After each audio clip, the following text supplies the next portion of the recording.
Yesu nashimwe bakunzi b'ijambo ribohora TV, bakunzi bacu dukunda cyane, duhurira kuri uyu murongo w'ijambo ribohora TV. Imana yo mu ijuru ijye komeza kubaha umugisha. Turabashimira ubwitange bwanyu, imbaraga n'ubushobozi bwanyu, uburyo mudufata mukaduha umwanya mu wanyu kugira ngo tubashe gukora umurimo w'Imana. Erega buriya iyo mudushyigikira tukabona mukora subscribe, tukabona mukora share, nukuri tubona ko mutwitayeho kandi ibiganiro byacu by'iyobokamana by'ijambo ry'Imana bibageraho bikabanyura. Muri aka kanya rero ndabashimiye by'umwihariko abakunzi b'ijambo ribohora TV ndetse n'abandi uko mugenda mwiyongera. Rero Yesu ajya akomeza kubana namwe, kandi rega mureke mbabwire, nta bundi buhungiro dufite keretse ubuhungiro bwonyine gusa. Yesu yaravuze ngo mwebwe abarushye n'abaremerewe ngo munsange ndabaruhura, munsange ndabaruhura. Mwebwe muti bibaruhije musange Yesu, kuko nta kindi kintu cyonyine wakora, nta kintu wakora ngo ubone amahoro. Ubukire ntibwaguha amahoro, hari abantu baharanira ubutunzi bwinshi ntibwaguha amahoro, yewe n'ubukene ntibwaguha amahoro, kuko abantu turushye mu buryo butandukanye. Ariko niba Yesu yaravuze ngo abarushye n'abaremerewe ngo munsange ndabaruhura, ntabwo abarushye ari abantu badafite ibyo bafite. Mu by'ukuri majority ugiye kureba abantu bafite ibigeragezo byinshi muri iyi si, ni abantu usanga ari abagaragara nk'abatunze rimwe na rimwe, ni abantu usanga barimo guhuguza abandi, ni abantu usanga baharanira iby'isi, kandi nyamara burya iby'isi nta n'umwe ujya ubigeraho.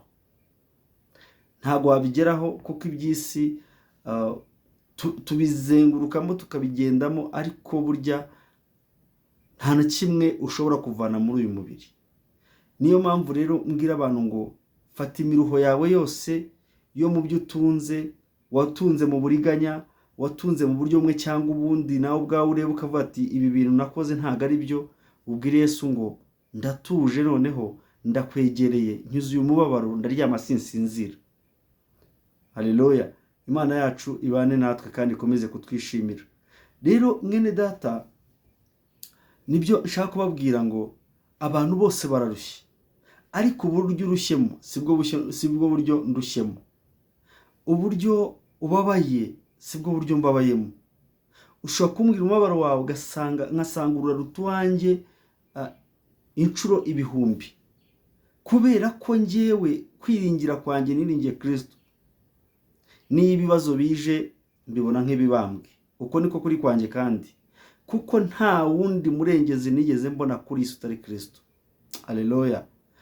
Rero reka tubanze dusenge, ubundi Imana ikomeze kubana natwe. Mana Data wa twese, urera kandi urakiranuka, uri umuremyi w'ijuru n'isi n'ibirimo byose, natwe turimo ibihumeka n'ibidahumeka. Nyaguhora ku ngoma Imana, rero ndagushimiye ko ngeze imbere ya kamera z'ijambo ribohora TV. Mwuka wera w'Imana umbere umuyobozi, kandi mvuge ibyo Uwiteka ashaka kuruta uko navuga ibyo nshaka. Ndakwinginze rero ngira ijambo rigiye gutambuka rikore ku mitima ya buri wese, ari uwurushye, ari uwutotezwa, ari uwutongererwa. Mana ndakwinginze ngo umuntu wese wumvira ijambo Uwiteka nyaguhora ku ngoma Imana rimuhindurira amateka, rimukure mu nzira yari arimo, ahubwo rimwereke ko ari wowe byiringiro bya byose. Ngaho rero bana natwe muri byose, mu izina rya Yesu Kristo, amen. Rero muri aka kanya hari ijambo Imana ishyize ku mutima. Muri iyi minsi mfite Imana irimo irama ijambo, ariko rimeze nk'ifuhe, cyangwa se kuko ubu tugeze mu gihe kitari igihe cy'imikino. Njya nkunda kubabwira ngo njyewe Dawidi ni role model wanjye, niwe njya ndeberaho, kuko Dawidi ni umwe mu bantu bababaye, ava iwabo akiri muto.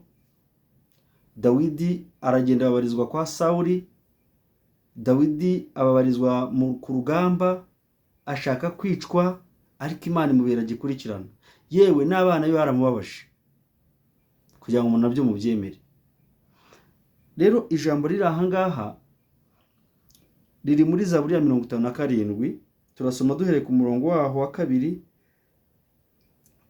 tugere ku murongo wa 6.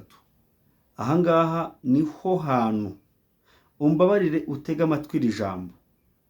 Ariko ubundi kuki mudakurikira ijambo ry'Imana? Nk'abantu mwe, ikibazo ni ikihe? Nukuri mukurikira ijambo ry'Imana. Erega sinzi niba ngari padiri wabivuze mu Banyagatolika, ngo yaravuze ngo mwumve ibyo mvuga, ngo nimurebe ibyo nkora.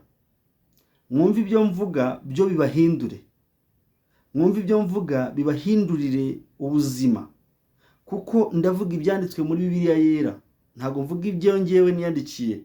Mba nabanje kubabwira umurongo biri ijambo ry'Imana ririmo, Zaburi ya 57 uhere ku murongo wa 2 kujya ku murongo wa 6. Wa muntu we wowe uhangayitse mu mutima wawe, birashoboka ko urimo kureba ukabona nta nzira, ukabona imbere yawe hari intare zishinyitse amenyo, ukabona imbere yawe hari abarimo kukuvuga uko utari. Ariko ndakubwiye ngo iri jambo nuramuka uryumvishe ukajya urisengeramo, Imana izakugirira neza. Izaburi ya 57, umutwe w'amagambo ngo Zaburi iyi yahimbiwe umutware w'abaririmbyi babwirisha inanga ijwi ryitwa wisemba. Ni Zaburi ya Dawidi yitwa Mikitamu, yahimbwe ubwo yari mu buvumo ahunze Sawuli. Sinzi niba murimo kuyumva umutwe w'amagambo, ndatekereza mwawumvishe.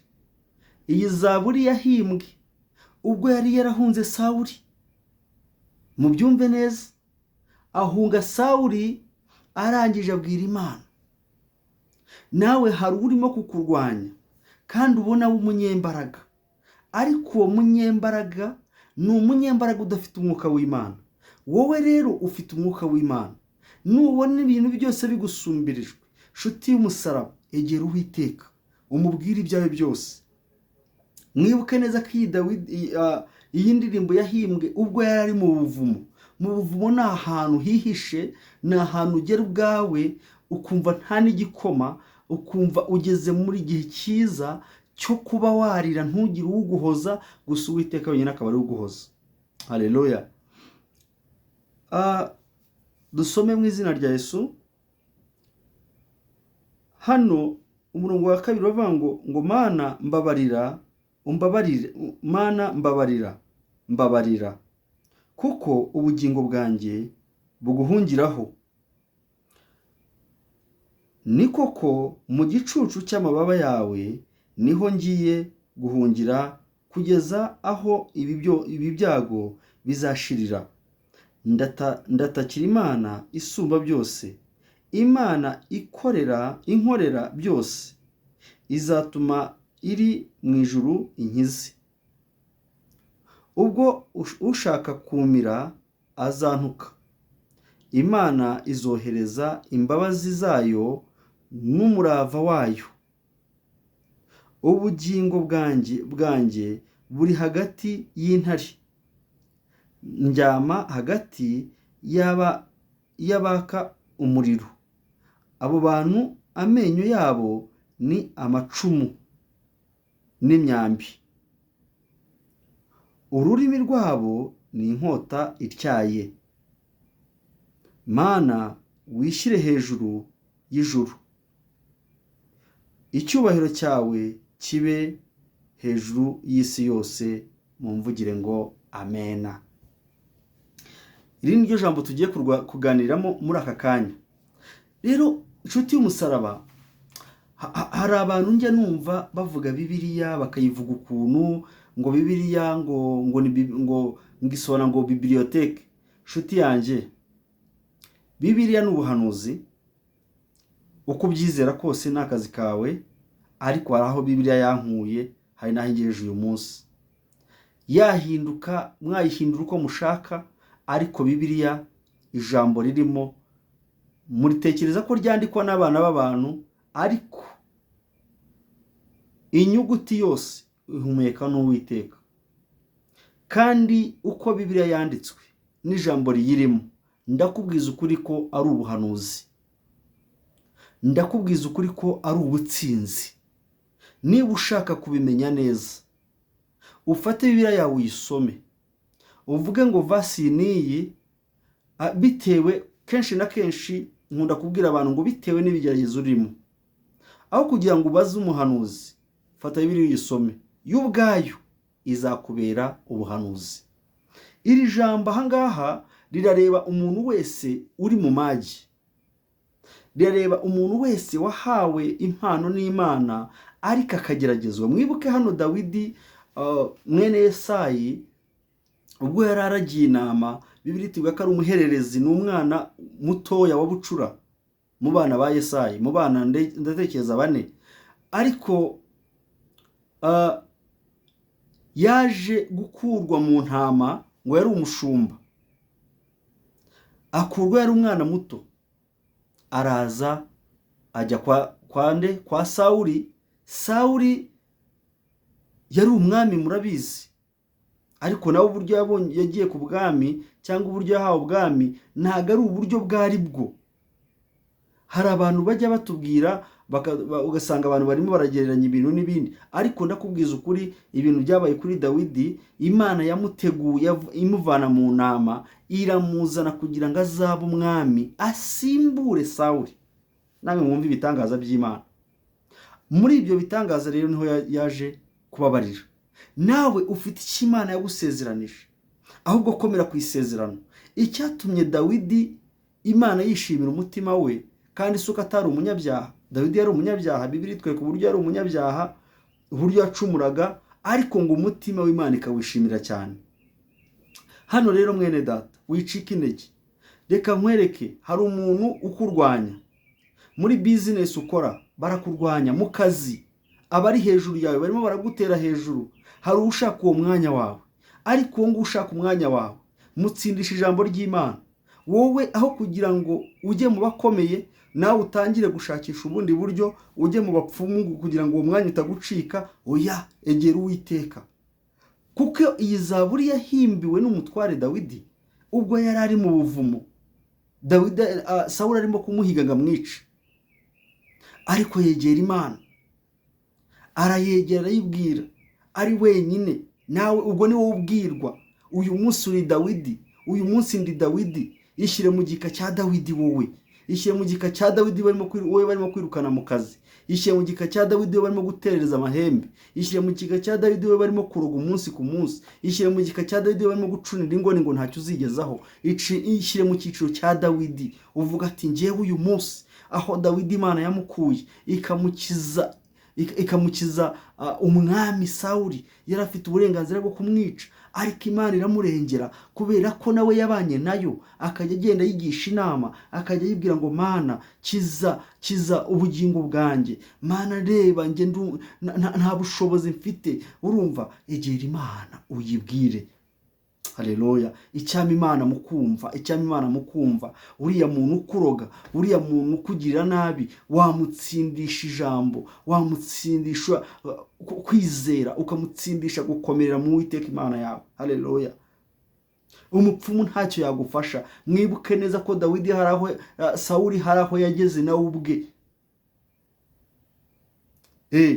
kuko Imana ijya kuzana Dawidi kwa Sawuli ngo yari yamuteje umwuka w'iki. Twabibonye mu kiganiro twagiranye ejo mu minsi yashize. Ariko ndababwiza ukuri, icyo Imana yavuze ku buzima bwawe kizamo ibigeragezo, ariko bikarangizwa n'ibisubizo, kandi by'igihe kirekire. Ntabwo byabujije Dawidi gusaza ageze mu zabukuru. Hari igihe umwanzi wawe uzamutsindisha isengesho akaza ashaka kugusaba imbabazi. Ese wari ubizi? Umwanzi wawe nakurwanya ugapfuka mu gasenga, ukahagarara ku mwami wemeye, ugahagarara kuri Kristo wenyine gusa, wamara kumuhagararaho, mwene data nshuti mukundwa, Imana yo mu ijuru izazana abanzi bawe bose bakwitura imbere bagusaba imbabazi. Haleluya. Hari n'abazashaka kugusaba imbabazi babura aho babihera, ariko nutagira kwizera, aho niho bazabonera kugira ngo bagukandagire hejuru. Icyama Imana buri muntu wese akabasha gusobanukirwa ko muri Kristo ariho haba ubutsinzi gusa, kuko nibwo bwonyine nabonye. N'ubu ngubu njyewe njya nkunda kubaha urugero rwanjye. Njye nizeraga abantu, nkizera imiryango, nkizera abantu nkumva ko ari inshuti, ariko maze kubona ko abantu nabo ubwabo barushye, nizeye Kristo wenyine gusa.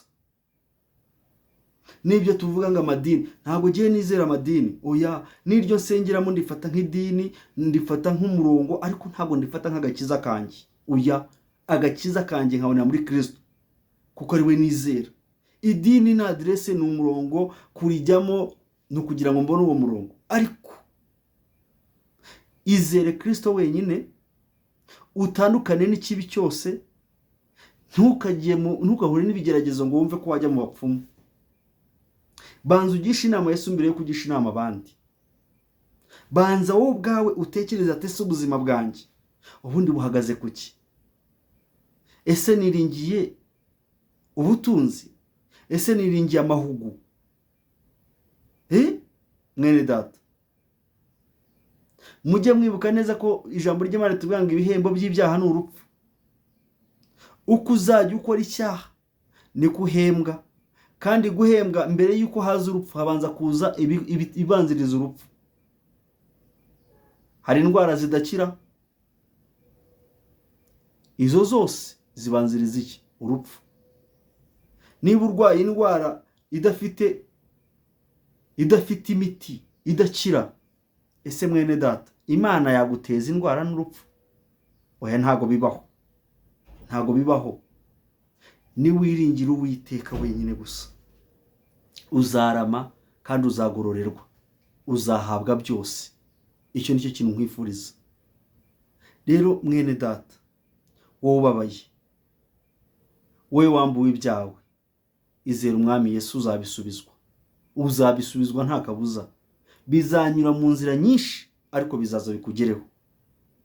Wikwirwanirira, wijya mu myuka mibi, wijya ngo kubaza, byita harya kubaza, wijya kubaza ngo ibyanjye ngo byaburiye kwa runaka bizagarukira. Oya, izera umwami Yesu, bazabikwambura banyuze mu nzira imwe, babikugarurire banyuze mu nzira zirindwi.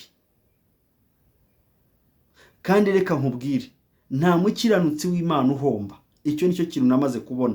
Icyo cyo nyifiteho ubuhamya bufatika. Mana ndabufite, ntago nabeshya, kuko ngewe mbizi neza. Ntago navuga Imana, kuko Imana ntago ari scam. N'abakomeye, n'abamwita ngo ni abayobozi, narababwiye ngo niyo barahiye, nubwo tutamenya Imana barahira izo arizo, na nyabingi zitwa Imana, ariko twe twizera Imana Data wa twese n'Umwana n'Umwuka wera. Iyo Mana rero babasha kurahira bakavuga ngo Imana izabimfashemo, ariko bakarenga bagakora ibyangwa n'amaso yayo. Abo ni ba Sawuli. Ariko nubwo ari ba Sawuli, barahari no mu miryango yacu rega. Ba Sawuli barahari. Babona ugiye gutera imbere bakagusubiza hasi, karabaye. Ese nabyo muzi? Buriya nongere mbabwira kandi kantu. Iterambere ryawe ririmo rirasubizwa inyuma n'umuntu wawe. Iterambere ryawe rirasubizwa inyuma n'umuntu wawe. Ariko umuntu wawe nusenga uzamuhishurirwa. Kandi numara kumuhishurirwa, uzatuze ukomeze usenge. Imana izakugirira neza, izamukwereka mu buryo bumwe cyangwa ubundi. Ariko icyo nzi cyo uzamunesha. Uzamuneshesha iki rero? Uzamuneshesha iri jambo rivuga ngo Mana mbabarira, kuko ubugingo bwanjye buguhungiraho. Hungisha ubugingo bwawe kuwiteka, hunga Satani atakwica, kuko ngo nta kindi cyamuze ngo ni ukwiba, kwica no kurimbura. Ubugingo bwawe nutabushinganisha muri Kristo, nta kindi kintu azagukorera Satani, no kukwica no kukurimbura. Ibyo byo ni ibintu byoroshye cyane. Niyo mpamvu mubona abantu bamwe na bamwe bahura n'ibigeragezo ariko ntibamenye ngo bituruka hehe. Hari utaramenya, ntabwo uramenya Yesu Kristo, ntabwo uramenya Uwiteka Imana yawe, kuko niyo buzima bwawe. Banza umenye ko utiremye wowe, banza umenye ko utivukishije wowe, banza umenye ko hari impinja zapfuye wowe ukavuka, banza umenye ariko icyo Uwiteka yavuze yarakivuze. Icyo yavuze ku buzima bwawe yarakivuze.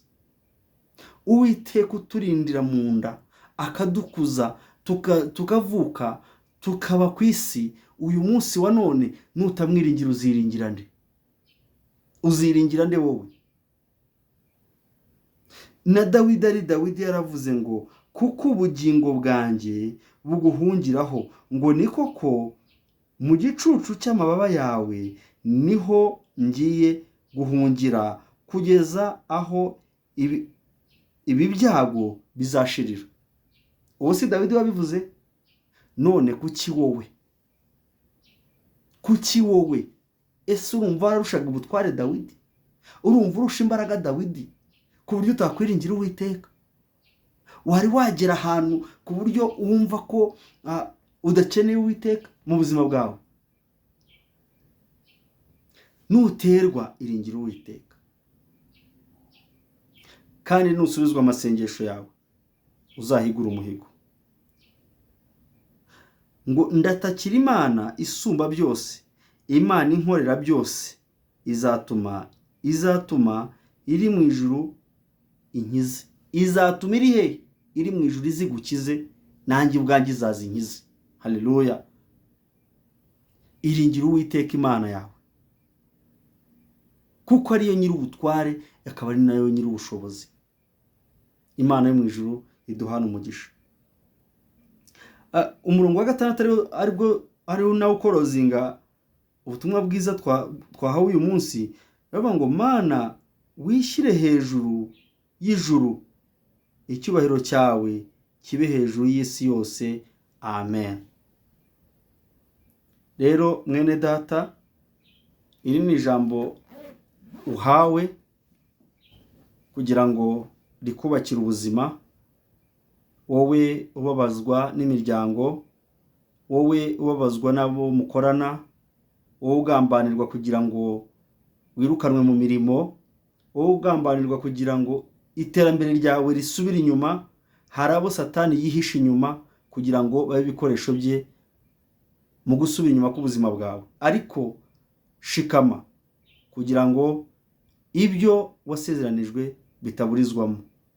Hariya Dawidi yarasengaga, ariko byaje kurangira kubwo kwizera Uwiteka ko ari we bisubizo, aza kuba umwami wa Isiraheli. Nawe rero ushobora gusanga iyo ntebe urimo gushaka guhirikwaho abaguhirika ari buzayobora. Ushobora gusanga iyo miryango ikurwanya ari wowe uzayicungura. Ushobora gusanga uwo nguwo ukurwanya ari wowe uzamugirira neza. Ushobora gusanga uwanze kuguha ari wowe uzamuha. Rero nusenga cyane ugaha Imana umwanya, nayo izaza iture muri wowe kandi igikurwanira amanywa n'ijoro. Imana yo mu ijuru ikomeze kubaha umugisha, kandi mukomeze mukore subscribe, mukomeze musharinga ibiganiro byacu, mukomeze mukore like. Nukuri Imana yo mu ijuru tuzajya tugenda tuganira icyo Imana ishyize ku mutima wacu. Ariko ndatekereza ko unyuzwe n'iri jambo. Umuntu wese unyuzwe n'iri jambo ajye yandika muri komenti avuga ngo amena, amena, amen. Yesu akomeze kubana namwe, turabakunda, mujye muhaha muronke, kandi uyu mwaka uzababere mwiza cyane cyane ko tukiwurimo. Uyu mwaka utarabona akazi akabone mu izina rya Yesu ndabyatuye. Buri muntu wese aho wapurayinga ujye ugenda bakwemerera bakubwira ngo ejo uzaza ujye mu kazi, cyangwa se igihe runaka batanga sinkizi, ariko dosiye yawe ntigasubizwe inyuma. Nugendera kuri iri jambo uzanesha. Nugendera kuri iri jambo uzanesha. Mwami Yesu abane namwe. Amen.